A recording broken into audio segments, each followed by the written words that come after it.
Yeah, I found that ChatGPT and by extension Bing with Prometheus very useful as a brainstorming partner. So anything that doesn't have a definite answer, if you just ask it to challenge its own points, it will do that. To debate both sides, three sides, it will do that. And it's very useful to think out of the box.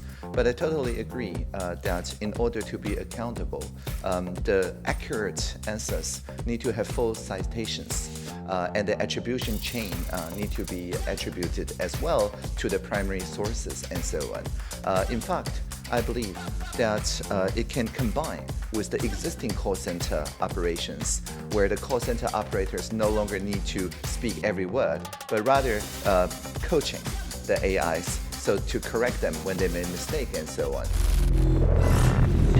Hi, welcome to Innovative Minds. My pleasure to be here as your host. Just call me T+. This show is a forum for leaders in tech and politics to discuss how to solve today's problems with today's tools. Today, our special guest is Abhishek Singh, President and CEO of India's National eGovernance Division or NEGD. I'm also here with Taiwan's Digital Minister Audrey Tang. In this episode, we'll discuss India's internet, digital transformation, and how the internet is changing the economy in India and Taiwan. Okay, so before we get started, I want to introduce our two guests today. Abhishek Singh is the President and CEO of NEGD. His extensive career includes diverse experiences in administration, development program implementation, and policy formulation within India's central government, focusing on utilizing technology to enhance governance. Hi Abhishek, thank you so much for being here. It's my pleasure to be here and talking to you. Audrey Tang is Taiwan's digital minister. She became Taiwan's youngest minister without portfolio in 2016 when she headed the public digital innovation space. She has been a hacktivist for over 2 decades. She is also a promoter of open source innovation. Hi Audrey. Hello. Before we start, I want to discuss one thing the Taiwanese and Indian internet have in common: good morning images. Do either of you send them? Yes, we do get a lot of good morning messages, and on festivals it becomes all the more, and that's how people kind of probably check whether their phones are working and their internet is connected. And I must say that I would be getting around 60-70 good morning messages. I don't send them because I feel that it only adds to the data clogging that's there. But yes, it's sometimes it's a pleasure to get such messages from family, friends, and acquaintances.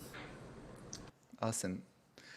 For me, the Ministry of Digital Affairs practice public domain work. So our images of my, like saying live long and prosper and saying like and so on, there's a set on Flickr, and our deputy ministers too. So there are people who took those images and made good morning images as a sticker set on Signal. So people can very easily send the likeness of me as good morning images, and I sometimes do too.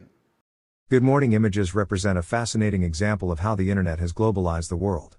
Moving on, I would like to hear your thoughts on the use of artificial intelligence in government. Abhishek, can you tell us how AI promises to change the relationship between government and users in India?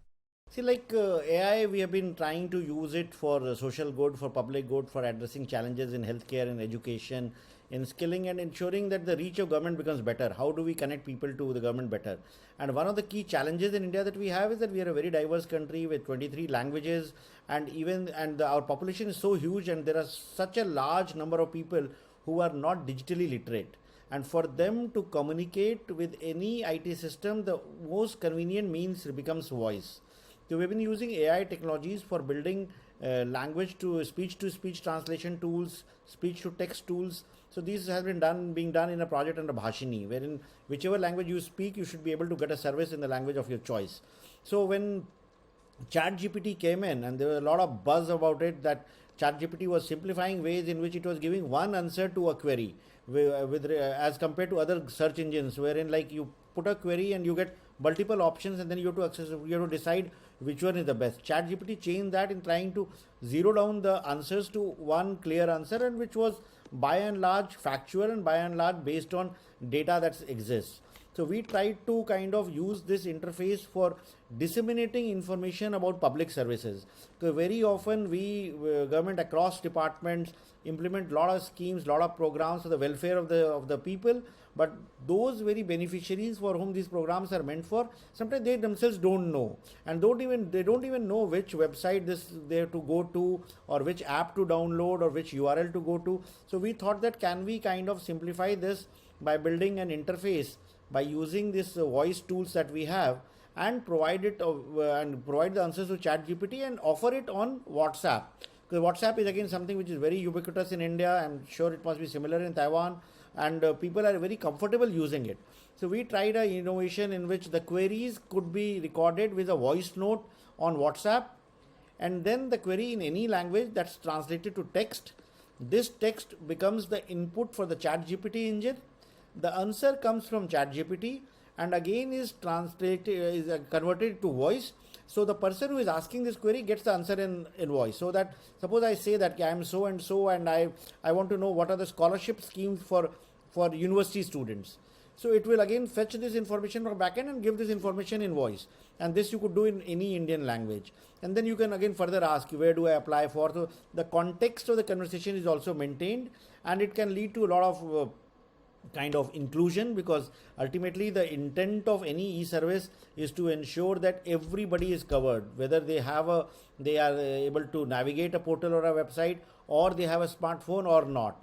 And then we also kind of experimented with the same solution by offering this through a feature phone and a toll-free number, wherein one could just call up a number and say that I want this service, and at the back end all my technology works. These APIs, the ChatGPT APIs, the Bhashini APIs, the WhatsApp APIs, but the answer comes on the phone in the voice format. So for the common man, for the person who is seeking the answer, it becomes a very kind of interesting application of AI, wherein we are solving a problem of information asymmetry, and we are ensuring that people get access to the correct information in a very simple, easy to access way. It's interesting that you mentioned the need for correct information. How can we ensure that the answers generated by artificial intelligence are as close to the truth as possible? No, see, the way we are trying to design the engine is that the source of the information, when you pull information from ChatGPT, we are in discussions with OpenAI and all, that can we compartmentalize a section wherein the authentic and the correct information is populated, and when our API is run, we pull that information from that bucket only. So that way, and any AI model becomes better with the optimum amount of data, optimum amount of inputs, and training that. So we need to train such engines in such a way that they are able to give information which is as authentic as possible. And then of course there are always disclaimers, wherein we also say that at the end of it, it's always better to go to the government website and cross check, because very often sometimes legacy data is there which might be dated. There might be some scholarship schemes which have been discontinued, or some terms conditions have been modified, but legacy internet data will give you all of it, like what will happen on a search engine. So those disclaimers are also put in a way to ensure that people don't kind of get absolutely wrong information. Audrey, what are your thoughts on what Abhishek just described? Yeah, I found that ChatGPT and by extension Bing with Prometheus very useful as a brainstorming partner. So anything that doesn't have a definite answer, if you just ask it to challenge its own points, it will do that. To debate both sides, three sides, it will do that. And it's very useful to think out of the box. But I totally agree that in order to be accountable, the accurate answers need to have full citations. And the attribution chain need to be attributed as well to the primary sources and so on. In fact, I believe that it can combine with the existing call center operations, where the call center operators no longer need to speak every word, but rather coaching the AIs, so to correct them when they make mistake and so on.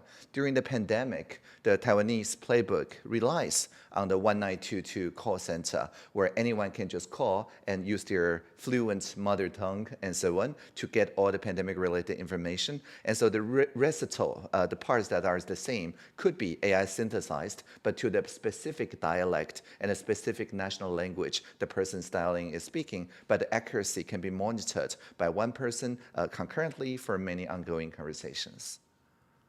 You both mentioned interesting uses of AI in customer relations, but what if customers prefer talking to a real person? Yeah, that possibility is always there, but ultimately it will depend on the quality of the responses. So what we do several things to that. So one way to mitigate that is to ensure that the voice quality is of as close to that of a human. Number two, ultimately anybody is coming for a service for getting something which is otherwise not available. Always the solution of going physically to a public office and interacting someone will always be there. But if the experience when you are talking to a machine is as good and better in many ways, because it's available round the clock, it's available 24/7, it's available for anywhere, anytime basis, it doesn't take the time that it takes to go to a public office or the hardship that's involved in going to a public office, maybe people will prefer this kind of service. But yes, I fully agree that we need to kind of bring in emotion, we need to bring in more human element in the way these AI bots work, and also realize that they are able to understand sometimes the nuances and understand the background because of which somebody might be coming to such a service. But that requires a lot of hard work, that requires putting in a lot of data sets, that requires building the right models, and as we always say, trying to make it more ethical and responsible in the way we respond to such queries. Yeah, and I want to also add that this progress safety dilemma can be fixed easily with participation. So for example, on our website, we auto-translate the press release from Mandarin to, say, English. But we say very clearly that this is machine translated. There may be errors. It's not intended to replace human. We will get to review it when we have time. And if you see errors, click here to let us know, right? And that participation bridges the safety part with the progress. Audrey, I have a follow-up question for you. Some people say that when using AI services in Mandarin with traditional characters, the answers sound like your press releases. Have you heard about that? I don't know, because I use mostly English, but I've heard that something like that is going on with screenshots and all. But I think this can be, again, fixed by participation. I participated here in the Social Innovation Lab, the Mozilla Common Voice recording, trying to record Mandarin with a local speech pattern. So I read a lot of things until everybody goes to sleep. That's how they collected as an art form the various different ways to pronounce the same words. Now, something like Common Voice can certainly be done in those large language models as well. And in fact, there is a so-called big science project called Bloom that does exactly that. And in the Taiwan AI project, in the National Center for High-Speed Computation, there is a Bloom configuration that matches the number of parameter as GPT 3.5. So what I'm trying to get at is that if you don't like how it portrays traditional Mandarin characters, you can contribute. And that is how we improve things to be better. So I want to zoom out a little bit and talk about the internet in India. There are hundreds of millions of internet users in India. What does the internet look like there? It's as you said, that it's huge. Like, we have 800 million people who are connected to the internet, more than 1 billion people on mobile phones, 96% connect to the internet through mobile devices. So while these numbers, absolute numbers, look huge, but we always very often try to look at the other side. Like when I say 800 million people are connected to the internet, at the same time, since we are 1.4 billion, we also look at the 600 million are not connected to the internet. So we also need to look at the flip side, like on the absolute numbers you're looking at, and then when we kind of design services, of course growing at a very rapid pace, but we also kind to always think of, like whenever we are designing an e-service, or whenever we are trying to move something from the physical world, from the offline world to the online world, how do we cater to both sets of people? Like the 800 million people who are connected and the 600 who are not connected. So digital inclusion has always been a part of our internet strategy.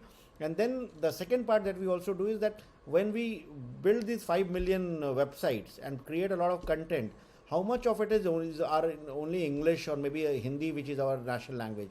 Because we also have 22 other languages. How do we ensure that this 5 million website, most of the relevant content is available in every Indian language, so that people who are staying in any part of the country are having access to that? The other very important part is that what about the speed of the internet? Because very often in some remote locations, we get very slow speeds, the 2G speeds or kilobyte speeds. So how do we kind of ensure that we ensure high speed internet across the country? So for that, we are connecting all our 250,000 villages with high speed fiber internet.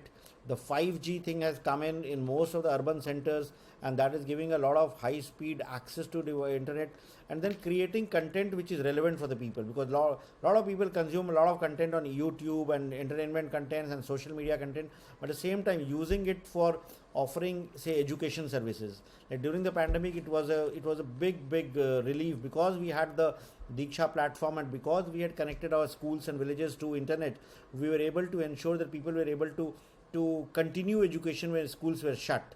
Then healthcare, the telemedicine services, connecting the rural hospitals to the internet, allowing them to connect to specialists and other doctors and getting secondary advice, using internet for training people in various skills. So all that has become part of our overall strategy, that how do we ensure inclusion, how do we ensure using internet for social good, and how do we ensure that more and more services are brought in for the benefit of people.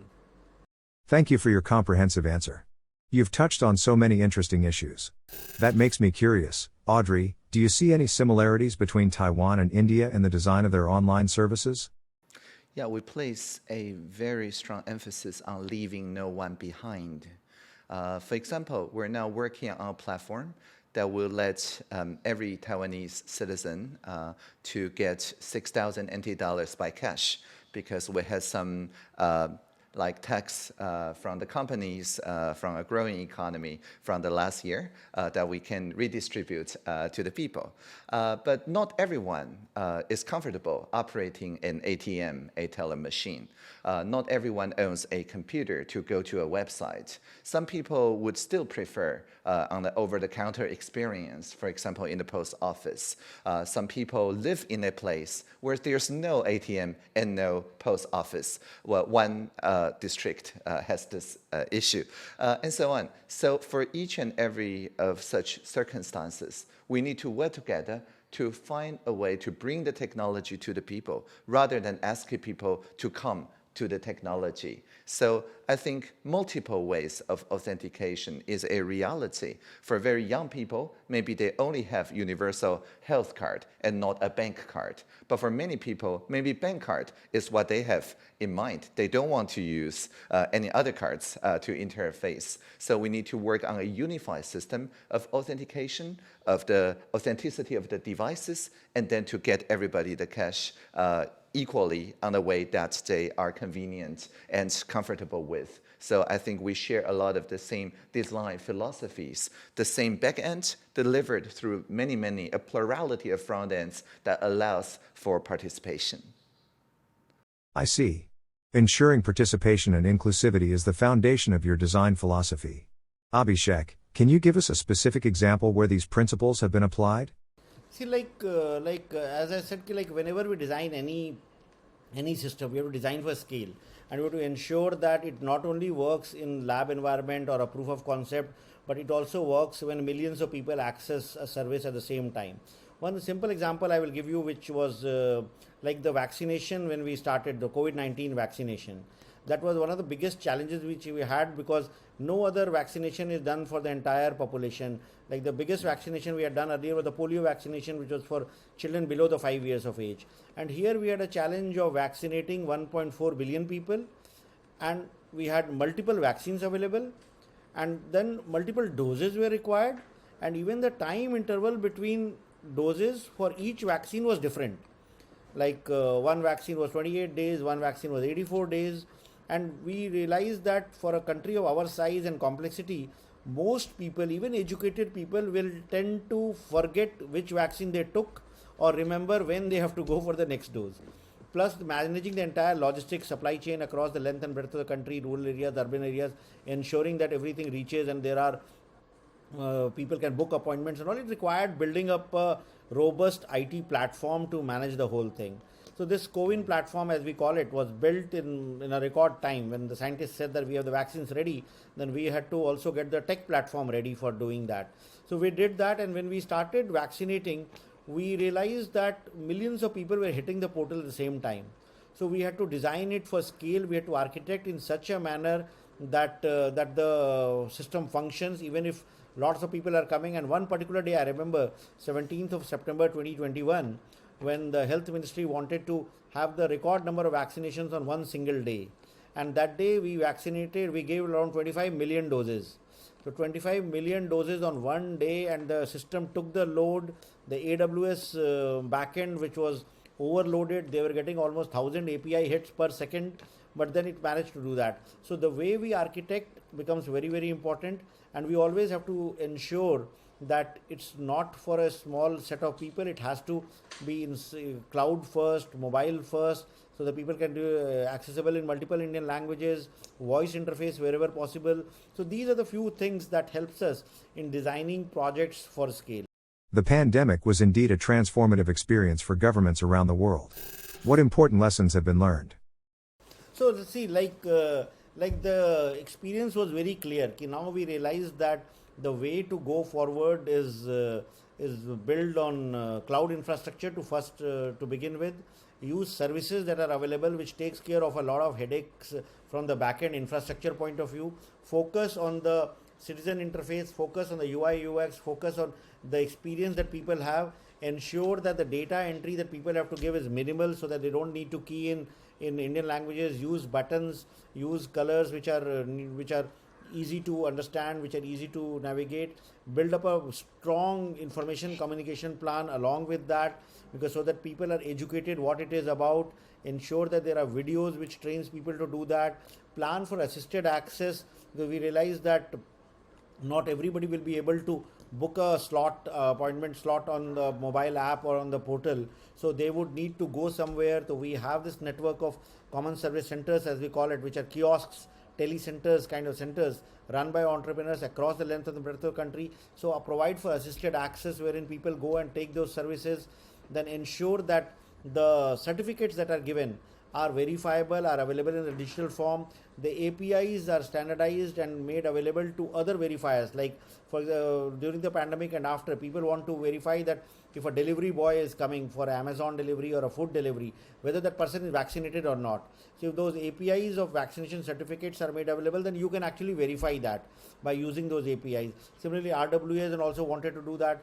So open APIs, open standards, cloud first, mobile based design, good UI UX became some of the learnings that we had from the pandemic, and that we are now building up in other applications that we are offering wherever we are dealing with citizens and wherever dealing with people accessing e-services at scale.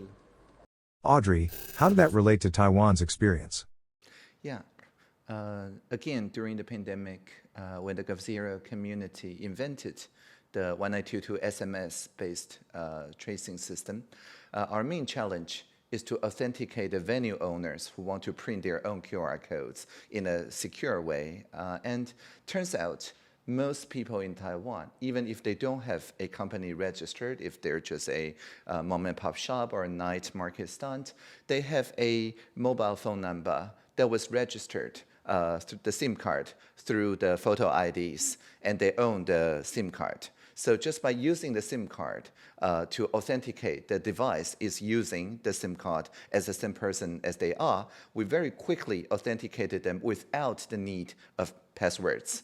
Of course, for even more serious use cases such as vaccine certificate and so on, we use FIDO, like the mobile citizen digital certificate, where anyone can download and then just transform the digital certificate into the phone, and then again, without entering password, you can just use biometric to sign in the digital services. So whether it is the TWID, mobile authentication, or the mobile citizen digital certificate, the TW FIDO, they share the same characteristics of no passwords.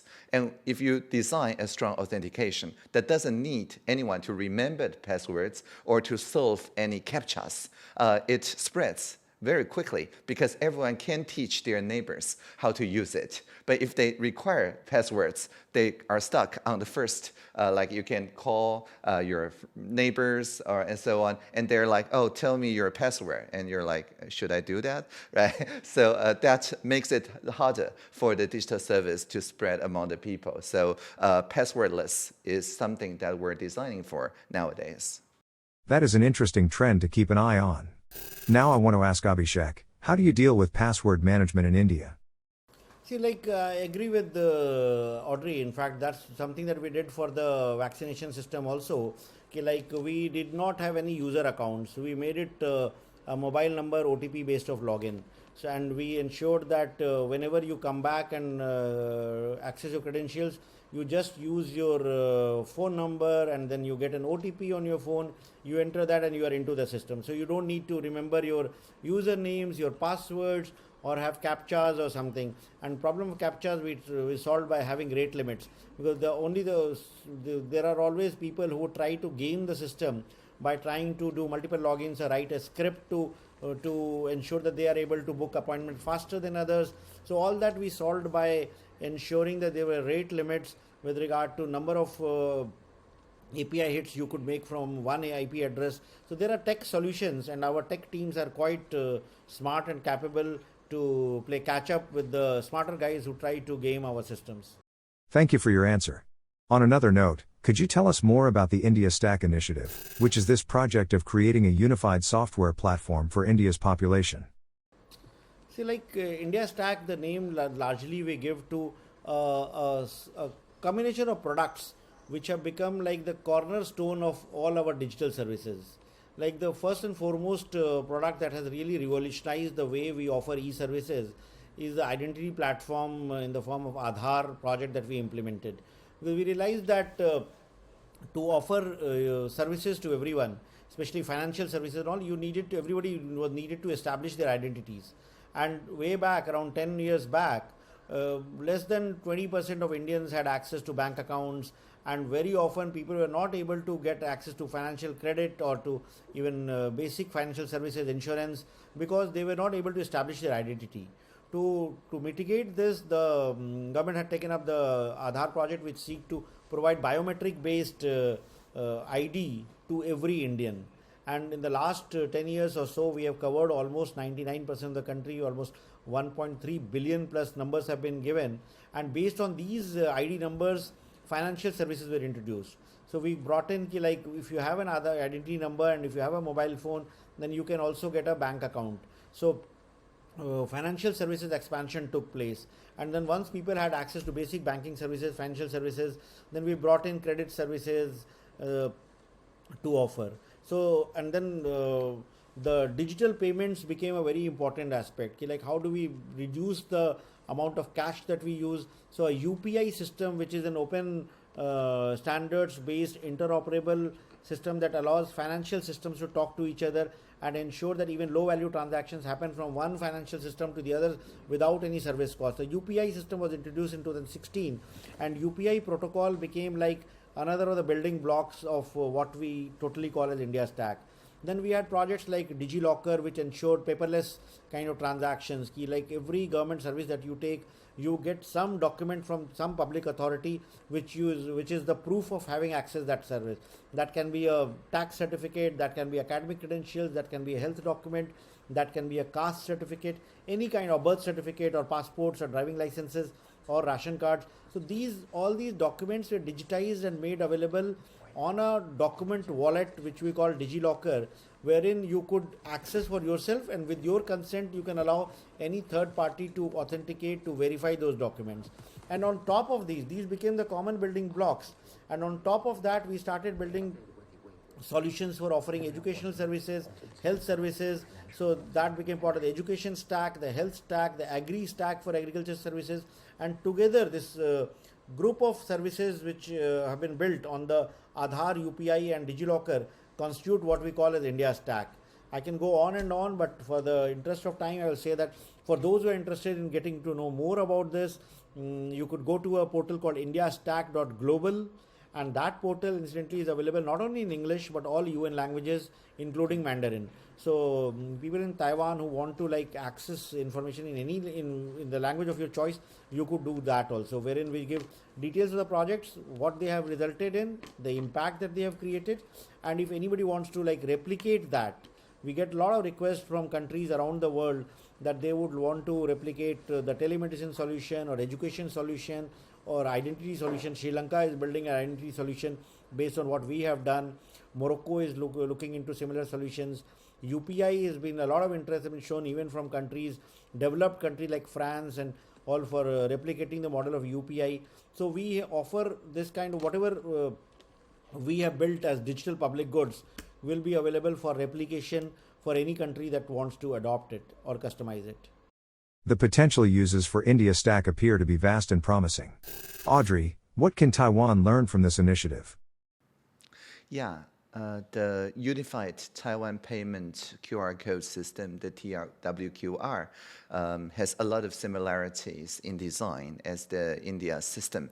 And since both are open standard and implementations are what we call public infrastructure, public code, digital public goods, it is natural that we should work together to make sure that they interoperate. And also, we have a Taiwan cloud platform, the T-Cloud, where people who build services that can be subscribed, that adhere to certain common protocols and standards can be offered very easily to very like micro or medium or small businesses who don't usually buy cloud software just because they like cloud software. They want it to be part of the integrated solution, like the point of sale, like a relationship management with their customers and things like that. And by subsidizing this digital transformation, pairing them with the vendors of a solution provider that runs on this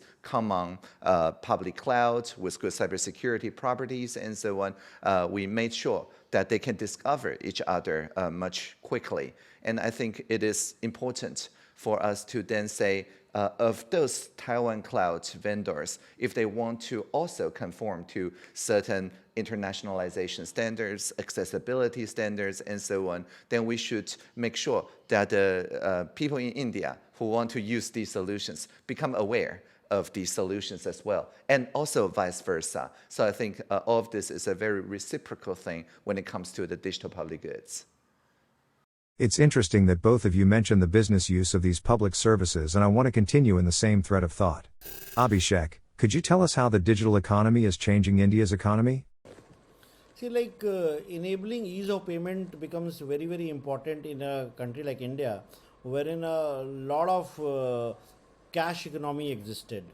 And facilitating a simpler ways of payment allows one to ensure that that government tax revenues are not impacted.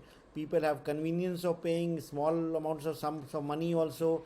It also ensures e-commerce. It allows transactions to happen remotely, so that if people want to like buy or sell, and if they are able to do it by a very simple way, by scanning a QR code, by ensuring that money that they are paying for something is received by the other person. Even street vendors for even low value amounts, they can, because not everybody is comfortable with having a swipe machine or doing a credit card transactions, because even credit card, debit card, all these services, they come at a cost. So the UPI payments which was introduced eliminated the kind of middle layer between the transactions between financial systems. So that brought down the cost of transactions. So if there is a say 10 rupee which is equivalent to 12 cents or 15 cents, if that kind of transaction is to done, and if you do with the traditional modes of a debit card or credit card, the cost of the transaction will be much higher than the value of the transaction. with the UPI kind of infrastructure that was built in, it ensured that digital transactions became democratized, in the sense that not only for high value transactions, but you could use it for low value transactions also. That ensured financial inclusion, that even poor people were able to start using digital payments. They could just kind of have the UPI address of a person, which would be something like your mobile number at UPI. And then with that, just knowing the mobile number, you could do a transaction. You don't need to have the bank account number, you don't need to have the SWIFT code, or you don't need to have the IFSC codes, because normally to transfer money you require a lot of data entry to be done. So those people who are not very educated, who are not very tech savvy, or who are not capable of entering all these numbers in the right way and ensuring that they don't make a mistake while doing the transaction, they were able to undertake these transactions. So this helped small businesses, this helped poor and marginalized people, and ensured that today we are having like almost $150 billion of digital payment transactions, more than 800,000 in number of transactions, and the value of transactions has gone up. Our digital payment transaction through UPI is much higher than the debit card, credit card transactions, and has become the mainstay. And once you get all this, and when banks and financial institutions also get access to these low value transactions by small traders and small businesses, they are able to build credit products on top of it, because they know that these people have cash flows, and they have businesses that are generating revenues. So based on that, microfinance and other credit institutions can extend them credit, which helps them to expand their business further. So this results in growth of the economy, this results in expansion of the digital economy, and has benefited almost everyone, the citizens, the businesses, and the government. That was very insightful. Coming back to your corner of the world, Audrey, what's the state of digital payment in Taiwan, and what is the T-Cloud platform about? The T-Cloud platform, as I mentioned, was made because during the pandemic, the very small, the micro businesses, the food stands and so on, were adversely impacted by the COVID measures. But they still offer takeouts, delivery, and so on.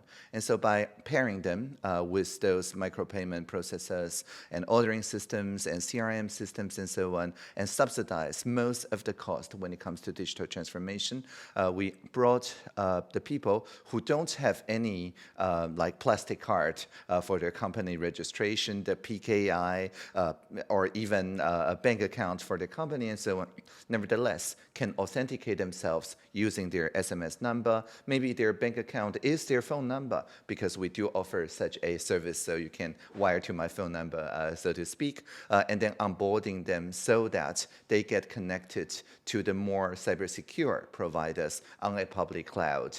Nowadays, we're post-pandemic, but many of those vendors are still paying, nowadays only subsidized by 50%, still paying to renew, because they see new customers being discovered through this. So it's not aimed to replace cash, but in order to make sure that people who prefer cashless payments are not left out of equations when it comes to such providers.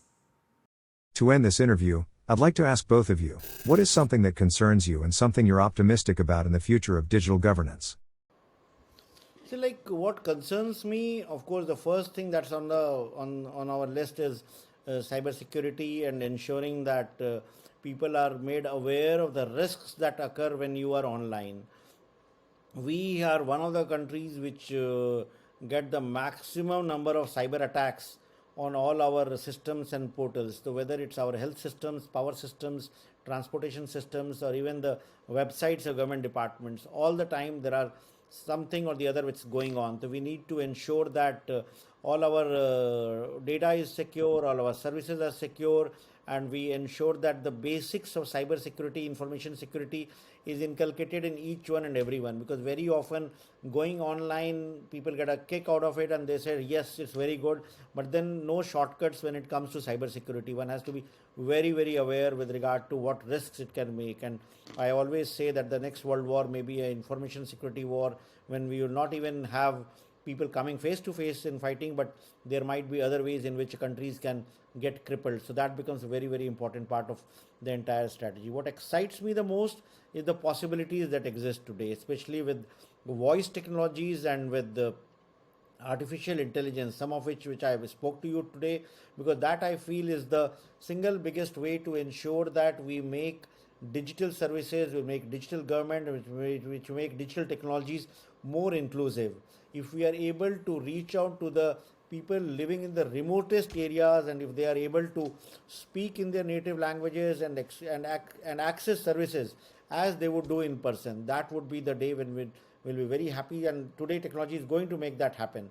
So that's something which I am very excited about, and I feel a lot of expansion in voice enabled services in the current year.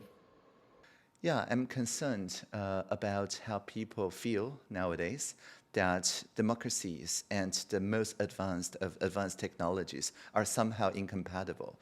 Like if you want to develop the most cutting edge AI, you will have to give up a little bit on democratic accountability. Or if you want to foster democracy, then you have to put some speed limits on the development of technology and so on. And what keeps me optimistic is that with the good examples of the public code, the public goods, and so on, we're seeing in each and every area of digital innovation, there are people who figured out through participation how to make sure that democracy work with technology instead of working against technology, which is why I hope to keep up this dialogue and show the better practices, if not best practices, of taking care of progress, safety, and participation together. It's good to hear that technology can go hand in hand with democracy. Again, thank you to both of you for joining today. Together, we have discussed digital opportunities and challenges in India, Taiwan, and around the world. And if you liked today's episode, be sure to subscribe, share, and let us know what you think. See you next time on Innovative Minds. Hello, I'm Audrey Tang, Taiwan's digital minister. See you on TaiwanPlus.